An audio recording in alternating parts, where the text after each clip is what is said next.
多謝好朋友 Jinko 博士嘅邀請，今晚去咗整香水，同一班媽咪交流育兒嘅心得。我之前咧好少參加嗰啲手工工作坊，平時好少做靜態活動，基本上咧我安靜都有困難。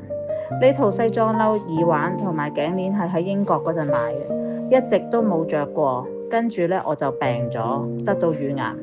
病完之後，我先發覺自己囤積咗好多物品，從來都冇好好咁用，衫啦、鞋啦、袋啦、飾物啦，好多。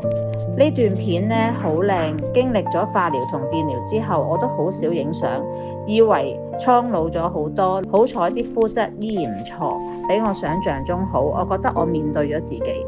而家定期咧要打荷爾蒙針，醫生醒我啦，容易發胖啦，即係肥啦。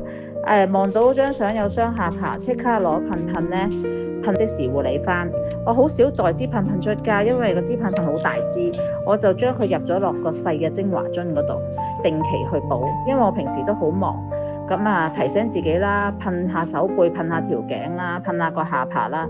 我本身好懶，好少搽護膚品，早晚用已經係即係好難得㗎啦，對於我嚟講，有陣時噴噴咧，一日都噴得太少，除咗早晚之外，應該每日噴多幾次。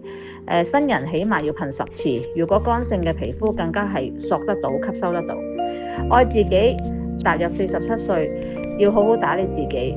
琴日良友同學媽咪我哋年紀相差足足20歲即係我都生得出佢。所以咧，為咗良友嘅面子同埋我自己嘅形象，我都要 keep 下啦。因為而家啲媽咪都好細個。